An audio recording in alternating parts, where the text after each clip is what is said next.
Kingdom से कौन वाकिफ नहीं है, वो लोग जिन्होंने हमारे सब कॉन्टिनेंट पे तकरीबन 150 ईयर्स से ज़्यादा हुकूमत की थी, और अब वहाँ पे काफ़ी सारी चेंजेस हमें देखने को मिल रही है। बोरिस जॉनसन जो उनके प्राइम मिनिस्टर थे, इससे पहले वोट ऑफ नो कॉन्फिडेंस में तो वो बच निकले थे, बट राइट नाउ उनकी कैबिनेट के बहुत सारे लोगों ने, गालिबन 50 के करीब जो लोग हैं, they have resign from their job, जो हैं उन्होंने अपनी मिनिस्ट्री से रिजाइन किया है।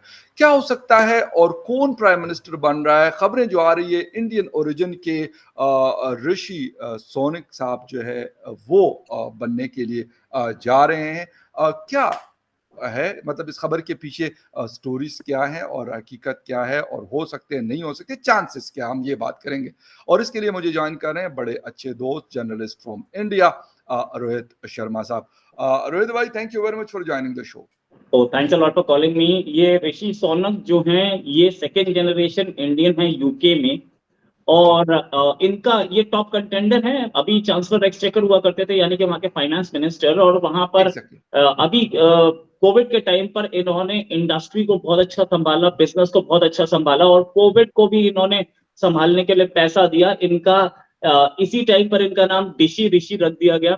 और ये बोरिस जॉनसन के तो करीबी थे ही, साथ में अपनी पार्टी में भी इनकी अच्छी पकड़ है, पार्टी में भी इनको बहुत पसंद किया जाता है। बोरिस जॉनसन के रेजिग्नेशन के बाद कुछ लोगों के नाम सामने आ रहे हैं, उसमें से ऋषि सोनक ये टॉप कंटेंडर है। इन्हें इन्हें गोल्डन बॉय भी बोलते हैं। एक और नदीम जरावी जो कि एक एंटरप्रेन्योर है, उनका नाम भी सामने आ रहा है। साथ में एक और मैडम है लिज ट्रस, वो भी वो मार्गरेट थैचर की चेली हैं, मतलब मार्गरेट थैचर को फॉलो करती हैं। लेकिन इसमें टॉप कंटेंडर्स में ऋषि सोनक ही हैं। ऋषि सोनक जो हैं इंडिया के एक बिलियनर हैं। इन्फोसिस, इंडिया की one of the top software companies, वो इन्फोसिस के फाउंडर जो है नारायण मूर्ति, उनके सन इन लॉ भी हैं। और साथ में इन्होंने अपनी पूरी पढ़ाई, he is born in UK, पूरी पढ़ाई वहां पर की है। और अब ये वहां के प्राइम मिनिस्टेरियल कैंडिडेट के लिए टॉप कैंडिडेट बन गए। इनकी एक खूबी और है, इन्होंने अपना काम बहुत बखूबी करके दिखाया है।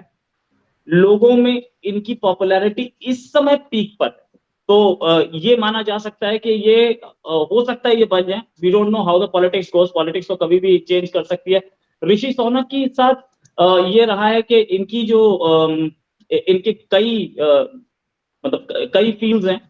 ये जिसे बोलते हैं कि वहां पे सोशल सर्विस में भी थे और लोगों के साथ काम भी करते थे, और पॉलिटिक्स में suddenly came into limelight when he became the chancellor exchequer, वहां के फाइनेंस मिनिस्टर बने। ऋषि सोनक अगर बने तो it will be a big day, क्योंकि एक कंट्री जो कि इंडिया पर रूल करता था, उसी के ओरिजिन का आदमी, इंडिया के ओरिजिन का आदमी वहां पे प्राइम मिनिस्टर बनेगा। एक बड़ी चीज तो होगी, नो डाउट अबाउट इट।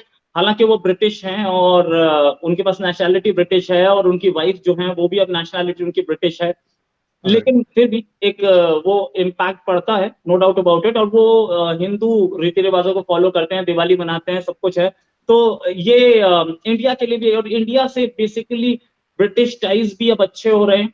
तो ब्रिटेन के साथ जो हम टाइज कर रहे हैं, और हमारा जो बिजनेस है, ब्रिटेन वर्ल्ड की टॉप इकोनॉमीज में आता है, और ब्रिटेन बहुत टाइम से हमारे पास इन्वेस्टमेंट्स और हम उनके पास इन्वेस्टमेंट्स की बातचीत कर रहे थे। हमारे टाटा ग्रुप ने बहुत वहां पे इन्वेस्टमेंट्स की थी, और उन्होंने इंडिया में की थी। अभी बोरिस जॉनसन भी आए थे, तो यहाँ पर जेसीबी मशीन के ऊपर बैठे हुए थे। तो it will be good to see an Indian origin person there at town. अच्छा, एक चीज तो अभी बिल्कुल बोरिस जॉनसन साहब का आपने जिक्र किया, तो अभी बिल्कुल कुछ अरसा पहले, गालिबन 4-5-6 माह पहले उन्होंने इस विंटर में विजिट किया था न्यू दिल्ली में नरेंद्र मोदी जी के साथ। जप्पियां शप्पियों वाली तस्वीरें हमारे पास मतलब है, मौजूद है। लेकिन मुझे ये बताएं कि मतलब बोरिस जॉनसन को अगर हम देखते हैं तो उसके साथ भी एक बड़ा क्लोज रिलेशनशिप रहा गवर्नमेंट ऑफ जो इंडिया है उनका। उसके साथ साथ वो बहुत सारे कंट्रोवर्सीज का शिकार भी रहे हैं।